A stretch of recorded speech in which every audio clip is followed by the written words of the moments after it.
On vient d'échanger avec Looking For pendant 2 heures de la création de contenu, de l'entrepreneuriat, de son parcours, de comment il avait pu en arriver là. Et en fait, je vais te laisser te présenter en fait, avant qu'on rentre dans le détail de ce qu'on va faire aujourd'hui très rapidement, de savoir qui est-ce que tu es, qu'est-ce que tu fais et pourquoi on est ici aujourd'hui. Ok, je m'appelle Théo du coup, voilà, j'ai créé la chaîne Looking For qui est une chaîne d'architecture, de construction et je parle d'actualité sur ces projets-là dans le monde entier.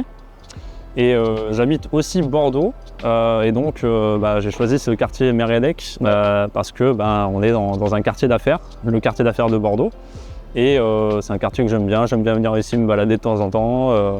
C'est le quartier que les Bordelais détestent d'habitude. Okay. Et moi j'aime beaucoup parce que voilà, il y a des grands espaces, un urbanisme de dalle, et donc il y a des formes géométriques intéressantes, etc. Des bâtiments avec des volumes et des tailles différentes. Donc moi j'aime bien l'hétérogénéité dans l'architecture. Donc voilà, j'aime beaucoup me balader ici et je trouve que c'est assez paisible. Ok, super intéressant. Voilà, et puis content d'être avec toi pour... C'est toujours un plaisir. Voilà. Le but c'est de continuer la discussion un peu qu'on avait eue tout à l'heure. Ouais.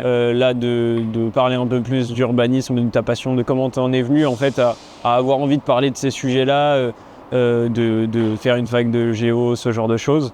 Et en même temps découvrir un peu le lieu et parler un peu du lieu, que tu me parles pourquoi toi tu l'apprécies et que d'autres l'aiment moins. Bon, on marche un peu alors. Ouais. Du coup, ta spécialité de base, enfin en tout cas ce que t'aimes le plus, c'est, alors j'ai envie de dire les gratte-ciel, mais tu nous as expliqué tout à l'heure que c'était un peu plus large que ça, les méga projets de manière générale. Oui. Pourquoi ça? C'est quoi le kiff là-dedans en fait? Eh je sais pas, hein. C'est quelque chose que j'ai en moi depuis que je suis tout petit. Ok. J'avais 6 ans, je commençais déjà à faire des plans sur dessin de ville, de ce que je voyais sur des magazines de science, etc. J'étais passionné de tout ça. Et chez mes parents, par exemple, j'ai encore tous les dessins que j'ai gardés de quand j'étais petit. Je faisais des trucs vraiment très précis. J'ai vu beaucoup de documentaires, on regardait beaucoup de documentaires à la maison. Ok. Sur tous les sujets. Je pense que ce qui m'intéressait le plus, c'était la science. Donc tous les projets de construction, etc. Je me rappelle d'une émission qui s'appelait, je crois, les mégastructures à l'époque. Donc déjà j'étais dans le thème, quoi. C'est ce que j'allais dire. C'était mon émission préférée. Je regardais, j'étais omnubilé par les grandes constructions, les barrages, les gratte-ciel, enfin tout ce qui était vraiment impressionnant, quoi. Ouais. Et comme c'est cette grandeur qui te vraiment. Ouais, et puis je sais pas, tu vois, même aujourd'hui, je vois une tour comme ça, ça m'impressionne toujours autant et ça, je sais pas, j'ai une forme de fascination devant ce qui est imposant, que ce soit d'ailleurs des tours mais des constructions quelles qu'elles soient. Hein. Je trouve que le gigantisme me fascine. Enfin, ok. Voilà, je saurais pas dire pourquoi. Et t'as le même effet dans la nature ou pas? Par exemple, quand tu peux voir, t'as une falaise, une montagne, ce genre de choses, où t'as ce même gigantisme, mais au naturel, où c'est pas construit par l'homme, t'as la même fascination? Clairement. En fait, je passe mon temps. En fait, ce que j'adore, c'est observer. Ok.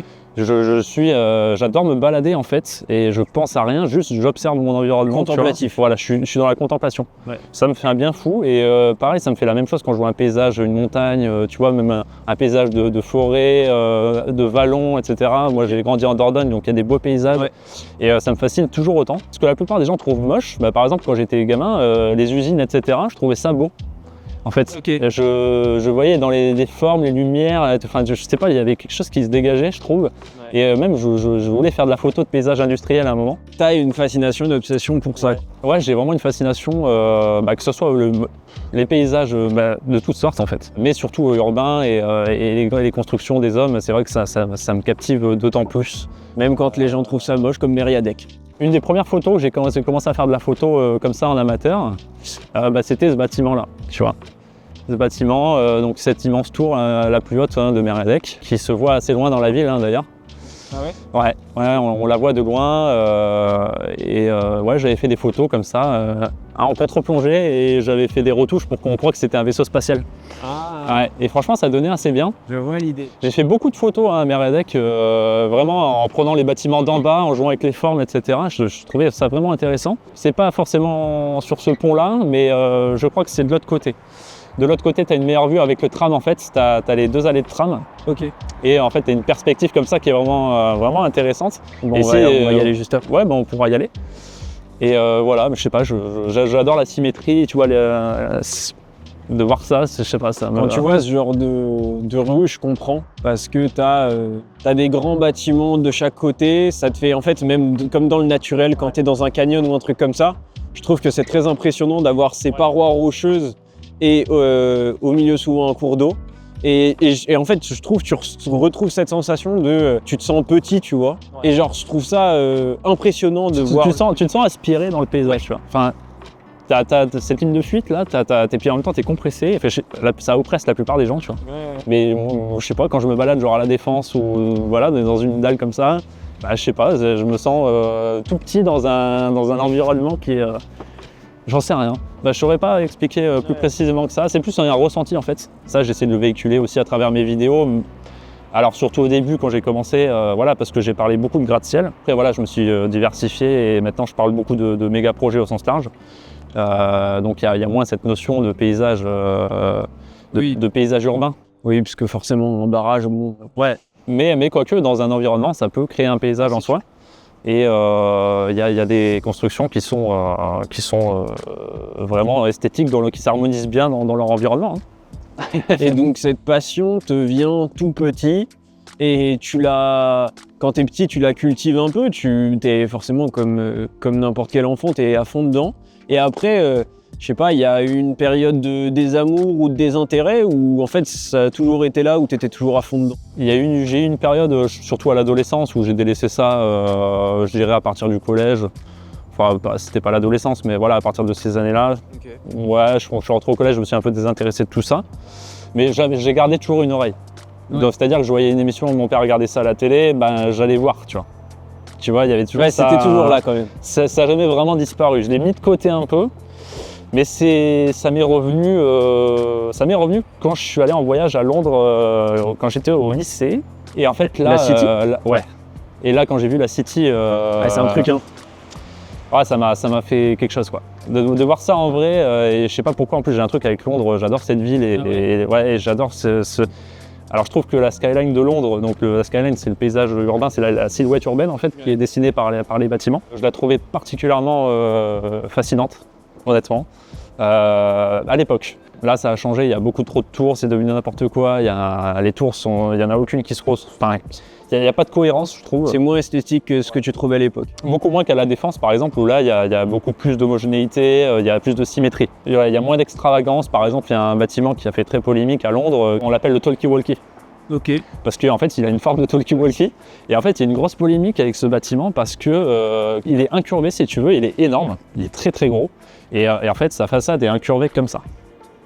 Ok. Tu vois? Donc il part comme ça et ça fait une forme de talkie-walkie. Okay. Oui, je vois. Ouais. Et les rayons du soleil, quand ils tapaient sur le bâtiment, ils se réverbéraient sur une rue. Okay. Et en fait, il y a des voitures et des rétros même qui ont fondu avec la. Ce que j'allais dire, ça crame du coup. Ouais. Okay. Et ça a fait une grosse polémique. Il y a pas mal de vidéos qui ont été faites d'ailleurs à ce sujet. Sur les fails de méga projets, voilà, ça s'emmerde. Ça en fait bien partie. Donc la City qui réanime un peu la flamme à ce niveau-là. Et en fait, ouais, ça revient par là. Et pareil, je crois que j'ai un peu délaissé ça quand je suis arrivé à la fac. Mais c'est quand je suis arrivé en master, tu vois, fin de licence, master, j'ai dû réfléchir à un sujet de mémoire. Ouais. Et là, en fait, j'avais un tuteur qui était dans le paysage. Oui, son sujet paysage de manière générale ou... Ouais, plutôt paysage rural. Okay. Donc lui, c'était son truc, c'était voilà, le paysage en ruralité.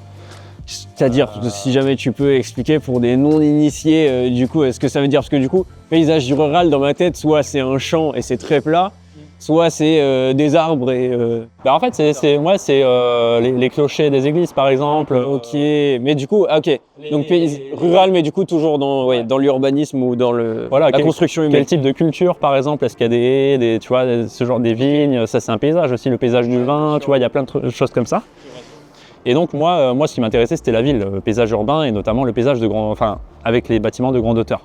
Donc ce qu'on appelle dans le jargon la skyline, donc en gros c'est les tours et ça dessine une skyline, une silhouette. D'ailleurs c'est un mot qui est pas très employé en France, mais qui résume parfaitement du coup le concept qu'il y a derrière en anglais. La ligne du ciel. Ouais. En français on dit silhouette urbaine si on veut être précis. Ouais.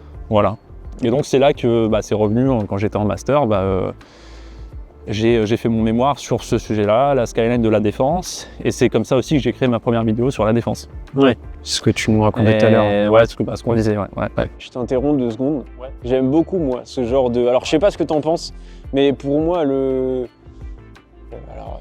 j'ai grandi un peu à la campagne, famille qui vient beaucoup de la campagne, et du coup, très attaché à la nature, et j'aime beaucoup voir ce genre de bâtiments qui mêlent nature et... Alors, il y a des fois, le problème, c'est que c'est vu comme un peu de greenwashing, et des fois, c'est des aberrations écologiques. Mais je trouve que ça fait du bien, honnêtement. Je me suis fait la même réflexion la dernière fois. Je suis passé de l'autre côté, c'est encore plus beau. Si tu veux, on peut aller voir. Parce que pour moi, c'est un petit havre de paix, ce bâtiment-là. Et je pense que les gens qui sont en réunion là-dedans, Enfin, du coup, après, quand tu es à l'intérieur, tu le vois pas forcément. Ouais. Mais quand tu passes là, tu vois, quand on est sorti de... tu vois, t'es sous les bâtiments, etc., juste à côté. Ouais. T'arrives là et je trouve que l'atmosphère, et en plus parce que t'as un petit plan d'eau, t'as de l'eau, et la verdure, je trouve que ça rend très bien. Et j'aime beaucoup ce genre de truc, de gros projets qui mêlent, tu vois, un côté un peu plus naturel que d'avoir des gros bâtiments bétonnés ou industriels, ce genre de choses, où moi je suis moins fan. Ouais, non mais je suis complètement d'accord. Et moi je me suis fait la même réflexion quand la première fois que j'ai vu ce bâtiment ici avec cet aménagement paysager, et je trouvais que c'était vraiment une belle réussite. Je trouve que ça fait respirer un peu, mais après, en même temps ça fait la jonction avec la dalle enfin là purement l'aspect bétonné, et en même temps le parc qui arrive juste après. Et je trouve que c'est assez bien fait. Et en fait, ça me fait penser aussi à... alors, pas la dernière vidéo qui est sortie, parce que tu l'as sortie tout à l'heure, mais ouais, celle juste avant que j'ai regardée dans la semaine, là, les tours en bois. Moi, j'aime bien, moi ça me parle, tu vois, d'avoir plus de bois dans des grosses structures comme ça, etc. Et de ce que tu disais dans la vidéo, si j'ai bien compris, hein, c'est intéressant parce qu'il y a une portée écologique intéressante, en tout cas quand c'est du bois qui est issu de forêts renouvelables, ce genre de choses, que c'est bien fait. Mais du coup, ça permet d'emprisonner le CO2, c'était un peu ce que tu expliquais. Oui, le bois stocke pas mal de CO2, donc effectivement, sur cet aspect-là, c'est plus écologique. Après, bon, faut couper le bois aussi, tu vois. Oui, non, bien sûr. Non, on se comprend à ce niveau. Mais effectivement, c'est quelque chose qui est intéressant. Donc, je te parlais, voilà, la vue, c'est ça, et je trouve que ça... Ça veut dire qu'à l'intérieur, oui, parce qu'à l'intérieur, tu as la vue des deux côtés du point d'eau. C'est trop bien. Parce que tu rentres comment dans ce bâtiment? Tu rentres par là? Je pense que tu rentres par le bâtiment derrière. C'est... Et donc en journée, tu vois, c'est pas mal avec la lumière et tout. Ouais, tu m'étonnes. Bon, ouais. J'allais dire, c'est le problème d'un bâtiment comme ça, c'est que c'est très cool de l'extérieur, après même de l'intérieur, tu as vu sur des points d'eau. Et à la fois, ça fait des vitres comme ça fait un peu aquarium. Ouais.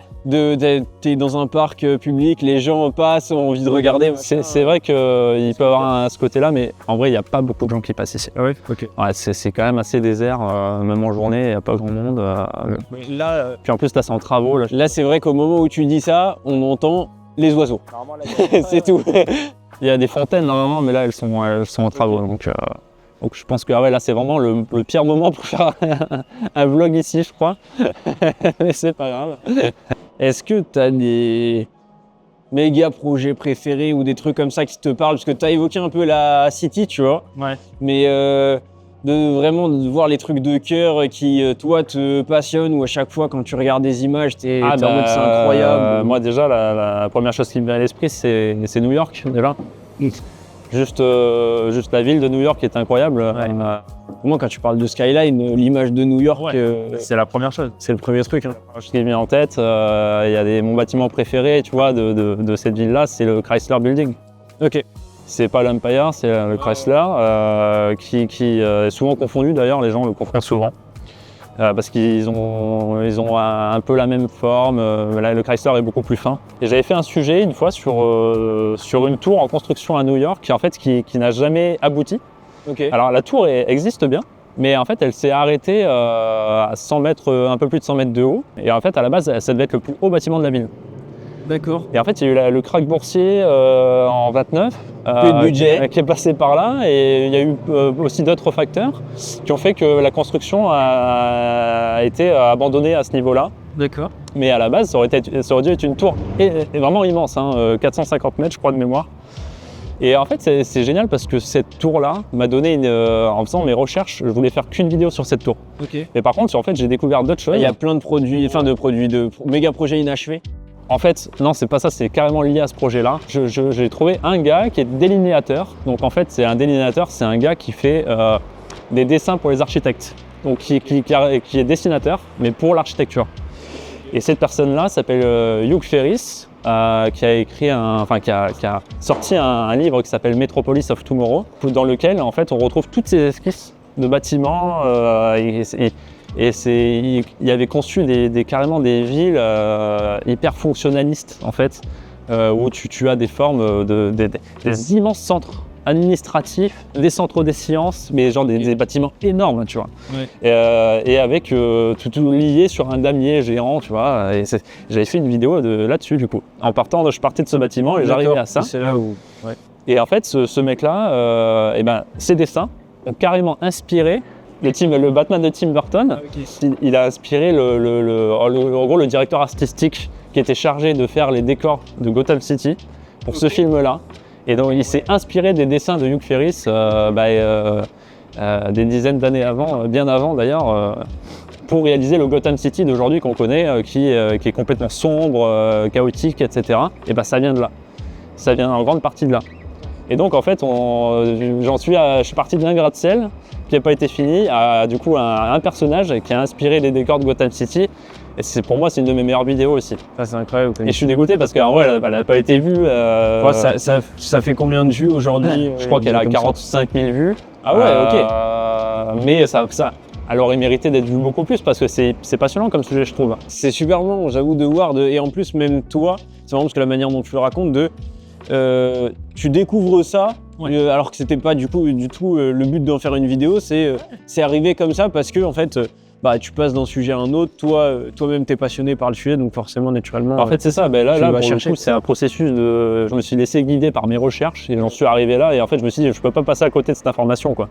Ouais. C'est trop passionnant, faut que je le raconte. Et du coup, j'ai complètement dévié de ma trajectoire initiale de faire un sujet sur ce bâtiment. Ça, c'est un exemple du processus de création, par exemple, qui, des fois, qui est complètement aléatoire. Qui tu vas au gré des infos que tu trouves par-ci par-là et en fait, des fois, ça te mène à des points complètement éloigné du point de départ. Est-ce que tu arrives à me faire un top 5 des méga projets qui toi te tiennent le plus à cœur parce que iconiques, parce que tu as un attachement particulier avec certains, parce que tu es plus en admiration devant d'autres? Est-ce que tu arrives à me faire un top 5 et surtout dans le top 5 à me les classer? Parce que ça, c'est souvent le plus dur. C'est hyper difficile. J'ai parlé de tellement de projets depuis que je fais ça.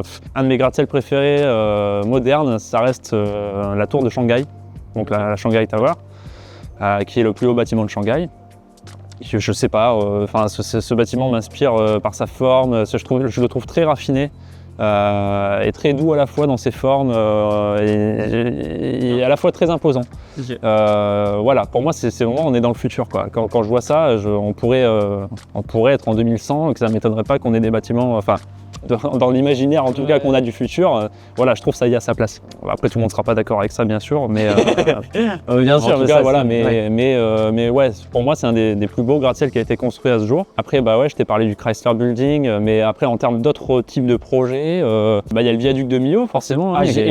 Moi du coup c'est mais parce que j'ai un attachement particulier de la famille qui habite dans la région et chaque fois que je passe dessus chaque été, c'est un truc où je sais pas, c'est une sensation très particulière, tu vois. En fait, je sais pas, parce que peut-être je le voyais depuis que j'étais petit, je trouvais pas que c'était un truc, un méga projet, un truc incroyable, tu vois, parce que je pense que je l'ai normalisé.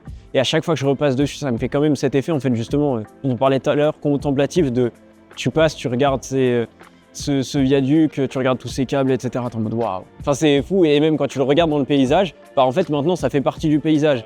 Mais il me semble qu'à l'époque, ça avait fait pas mal débat en mode ça va ruiner le paysage, ce genre de choses, etc. Il y a un gros truc moche en plein milieu. Et au final, il s'intègre très bien, je trouve, dans le paysage. C'est iconique maintenant. Il fait Quand tu des- penses à Millau, ouais. tu penses à ça, tu vois. Il y a des photos magnifiques qui ont été faites de grands photographes. Puis il est connu dans le monde entier, quoi. C'est une prouesse, hein, et on peut être fier en France d'avoir ça, quoi. D'ailleurs, c'est le plus haut pont du monde. ouais ouais, c'est le plus haut pont du monde. En termes de les piliers sont les plus. À un endroit, c'est le plus haut du monde. Je crois que même plusieurs. Hein. Ok. Ouais, plus de 340 mètres, je crois, je sais plus. Quelque chose comme ça, mais c'est immense. C'est immense. En vrai, The Line, alors The Line, parce que t'en as beaucoup parlé, c'est pour ça que j'en ai je te beaucoup, lance la perche. ouais, j'en ai beaucoup Parce parlé. que forcément, c'est des trucs qui font débat, ça fait réagir. Alors je dis pas, Ça intéresse les gens. effectivement, ouais, c'est quelque chose d'hyper polémique et voilà, tout le monde en parle. C'est dans l'air du temps là, en ce moment dans les médias, on en parle beaucoup. Ouais. Bon après voilà, The Line, c'est pour l'instant il n'y a rien qui est sorti de terre, mais en tout cas sur les maquettes 3D, oui effectivement ça. Alors je dis pas 170 km, ça n'a aucun sens, on va pas se mentir. Mais par contre peut-être oui faire un bâtiment comme ça sur quelques centaines de mètres, j'en sais rien. Enfin On verra ce qu'il en sort vraiment, mais ça peut être intéressant. Moi je serais curieux de voir. Et je pense que beaucoup de gens seraient curieux de voir. ouais, bah, en fait, c'est ça qui fait autant réagir les gens, c'est parce que, enfin, pour certains, c'est trop, t'y crois pas, et pour d'autres, c'est en mode, t'as envie que ça se réalise, au moins en partie, pour voir à quoi ça ressemblerait. Quoi. Ça serait, oui, c'est quelque chose d'exceptionnel parce que ça n'a pas été fait, en tout cas à cette échelle-là, parce que l'urbanisme le linéaire, ça existe depuis longtemps. C'est pas très original, mais j'avoue quand même, je suis un amoureux du Golden Gate. Voilà, San Francisco, le pont du Golden Gate. Ça fait partie de ces trucs iconiques. Pour moi, voilà, c'est Ces structures. c'est difficile de faire plus beau pont au monde, quoi. Enfin, il est tellement iconique, tellement spécial. Je voulais en faire. C'était une de mes premières idées de vidéo d'ailleurs. Bon, en termes de bâtiments modernes, il y en a un qui me vient à l'esprit comme ça là. Et bon, encore à New York. Là, cette année va être inauguré le nouveau siège de JP Morgan Chase, la banque, et donc 270 Park Avenue pour l'adresse du gratte-ciel. Et je trouve qu'ils ont fait un super boulot. Franchement, et ça fait partie d'une nouvelle génération de gratte-ciel qui est très massive en fait. Ce sont des gros bâtiments, très hauts et très larges. Et en fait, il y en a 2-3 en projet comme ça là. Donc lui qui est sur le point d'aboutir, avec la tour Commodore. J'en parle dans une vidéo d'ailleurs. J'en ferai une mise à jour là bientôt. Et là, en fait, j'en ai parlé en 2021 et c'est marrant. Aujourd'hui, je vois que cette année, ça y est, il va être fini. Et en fait, oui, il rend super bien, je trouve, dans la ville. Ouais. Il s'intègre parfaitement. Ouais, pour moi, il intègre les éléments, il respecte l'harmonie qu'il y avait un peu dans le Midtown et je trouve ça intéressant. Et entre ce que tu as pu voir, genre au moment où tu as commencé à te renseigner dessus, potentiellement les plans, les projections, ce genre de choses, et maintenant la réalité du projet, de ce à quoi il ressemble, à quel point tu es déçu par rapport aux attentes, Alors, ça colle Petite anecdote marrante là-dessus, c'est que j'ai sorti la vidéo où je présentais 3 projets dans celui-là. Ok. Et je crois que les rendus officiels, parce qu'en fait il y avait des rendus qui étaient encore provisoires, Ok. donc des modèles qui n'étaient pas vraiment le rendu final. Et quand j'ai sorti la vidéo, le rendu officiel était sorti juste avant, je crois, la publication. Donc j'ai pas eu le temps de voir passer l'info et quand j'ai vu le commentaire d'un gars, un abonné qui dit les rendus viennent de sortir, pas de chance, tu vois. J'étais un peu dégoûté du coup parce que j'ai pas donné les vraies images dans la vidéo et j'ai dit je suis dégoûté quand même. Ouais. Mais au final, le rendu final n'était pas si éloigné de la version. Donc t'as quand même un truc. Et même meilleur, hein, le rendu final. Mais et je trouve que quand je le vois en vrai, c'est toujours impressionnant de partir d'une maquette 3D et de voir un truc en vrai. L'anecdote que j'ai à ce propos, pour la première fois de ma vie, de vidéaste, j'avais fait une vidéo sur Monaco, le projet Maritera. Donc en gros, à Monaco, ils ont créé un nouveau quartier sur la mer.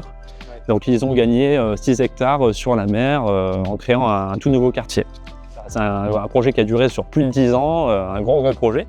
Ça représente énormément à l'échelle du territoire. Monaco, c'est 50 hectares, quoi, donc c'est énorme. Et donc j'en ai parlé au mois de mai. Donc je n'avais vu que les plans 3D, je ne m'étais pas déplacé à Monaco. Et du coup, je vais rebondir là-dessus après parce qu'il y a une réflexion intéressante. C'est que j'ai été invité à l'inauguration du quartier parce que voilà, pour me remercier d'avoir fait une vidéo sur le projet. Moi, j'étais très content parce qu'en fait j'étais en relation avec une personne qui s'occupait de la com du projet et puis voilà, comme on se suivait, il aimait bien mon travail, il m'a dit bah voilà, ça me ferait plaisir que tu viennes à l'inauguration. C'est super. Ouais, j'y suis allé, c'est quoi. naturellement comme ça, Ouais. toi t'es passionné. J'y suis allé après avoir publié la vidéo, tu vois, Ouais. donc il n'y avait aucun. Ouais, il n'y a pas d'intérêt. Voilà, ou quoi que ce aucun soit. intérêt. Hein. Et d'avoir vu ça en vrai, du coup, je me dis, mais putain, c'est tellement mieux en vrai que sur les maquettes 3D. Alors, quand j'ai vu le bâtiment de Renzo Piano, de son cabinet, en vrai, waouh, enfin, j'ai trouvé ça vraiment. En maquette 3D, honnêtement, je trouvais pas ça incroyable.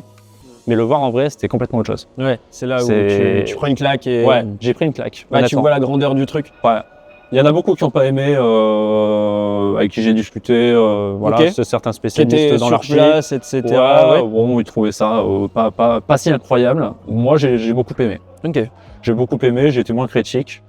J'ai trouvé, en fait, c'est impressionnant, ce bâtiment, il est posé sur des pylônes et en gros, on voit la mer en bas, au pied du bâtiment, à travers. Enfin, je trouve ça, il y a des piscines d'eau à la base. Enfin, c'est fou, quoi. Voilà, on dirait vraiment un paquebot qui flotte. C'était l'idée du bâtiment, d'ailleurs.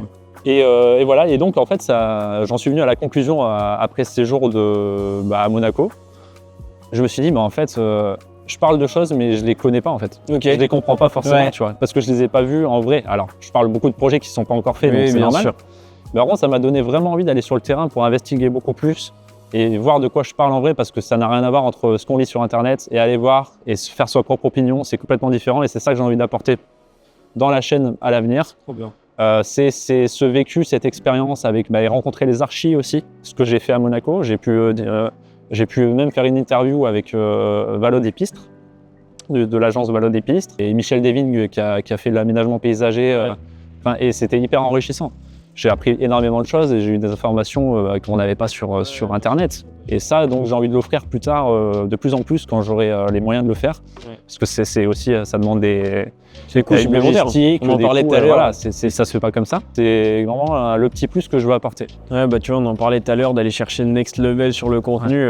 Hâte de voir ça parce qu'on en avait déjà parlé. Je pense que c'est très cool. Dans cette logique d'aller voir des méga projets, est-ce que toi, il y a un ou plusieurs méga projets où tu te dis, faut que j'aille sur le terrain, faut que j'aille le voir de mes yeux? Parce qu'en plus, du coup, je me doute que pour toi c'est important, notamment parce que tu l'as remarqué, mais en plus parce que tu as cet aspect contemplatif, t'aimes beaucoup ça. Et du coup, forcément, entre une vidéo que tu vas regarder ou des extraits vidéo et quand tu te retrouves vraiment au pied du bâtiment et que tu vois toute sa majesté, toute sa grandeur, c'est là où du coup tu le ressens vraiment et tu le prends en pleine tronche, le méga projet, Bon, Énorme bâtiment. petit teaser pour ceux qui verront peut-être cette vidéo. Je pense que voilà. De toute façon, ils sont 15 là. je perds pas grand chose à le dire, mais je veux dire, là je prévois, justement, je parlais du nouveau siège de JP Morgan à New York. Ouais. Ça, j'aimerais les contacter pour voir si je peux aller là-bas faire un voyage presse et voir le bâtiment de mes propres yeux. Ouais. Ça serait mon projet pour cette année, quoi. Ok, Voilà. ça, vraiment le Ça truc serait que tu déjà dis. dingue d'arriver à y bien aller sûr. pour faire ça, quoi. Ouais, déjà en tant qu'expérience perso et puis même pour proposer quelque chose de nouveau sur la chaîne, ce serait peut-être, je pense, des formats aussi un peu plus longs que ce que tu as l'habitude de faire à mon avis, parce que c'est l'occasion de mettre des interviews, d'être sur place, de prendre des images, tu prendras aussi plus le temps de détailler certaines choses, quoi. Tu as plus d'infos à plein de niveaux, quoi. Ouais, c'est ça. Donc voilà le projet pour cette année. J'ai contacté une entreprise à Tokyo là récemment, justement, je parlais d'un gratte-ciel en bois pour faire un documentaire sur ce projet-là. Parce que c'est un concept intéressant. C'était une tour en bois de 300 mètres à Tokyo. C'est intéressant, quoi. Donc je les ai contactés, mais j'ai pas eu de retour parce que, j'ai eu un retour négatif pour la simple et bonne raison que le projet est à l'étape de concept encore. Ouais, donc ils en sont pas là. Ils n'ont pas encore vraiment d'équipe dédiée à me présenter pour parler du projet, mais potentiellement à l'avenir, si ça se fait, je les recontacterai. La porte n'est pas fermée. Voilà. Je te remercie en tout cas pour cette petite visite, ce petit parcours dans Mériadex. C'était intéressant parce qu'en plus, ça se sent quand tu parles de ça. C'est pour ça que je voulais qu'on se balade un peu, qu'on en parle encore un peu plus. Parce que ça se sent que tu parles avec le cœur, que tu adores ça. Quand on parle de grands projets, d'urbanisme, ce genre de choses. C'est génial de t'en en parler, même si du coup tu nuances toujours en disant que tu n'as pas forcément les chiffres ou ce genre de choses. Ça se sent que tu as plein de petites histoires comme ça et parce que tu crées du contenu autour, ça se sent que tu es vraiment à fond dedans et j'ai l'impression en fait de retrouver, tu vois, le Théo avec ses papiers millimétrés qui est vraiment dans son truc, tu vois. Et c'est plus des papiers millimétrés, c'est des dessins, maintenant tu fais des vidéos. Mais pour moi, j'ai l'impression de retrouver quelqu'un qui a cette passion-là qui est dans l'émerveillement, dans la simplicité t'aimes ce que tu fais, quoi. Et c'est ce que tu disais tout à l'heure, de toute façon, tu voudrais pas faire autre chose à l'heure actuelle? Ce qui est magnifique comme Non, mais réponse. j'aurais jamais rêvé faire mieux que ça, en fait. Déjà, j'aurais jamais pu concevoir il y a quelques années que de pouvoir vivre de ma passion, quoi. C'était mon Graal depuis toujours. Et le fait d'avoir ce truc-là qui a jamais disparu, ça m'a toujours nourri, en fait. Et de pouvoir aujourd'hui en vivre, faire des vidéos et que les gens, en plus, aiment ça, c'est que demander de mieux. Tu vois? Voilà.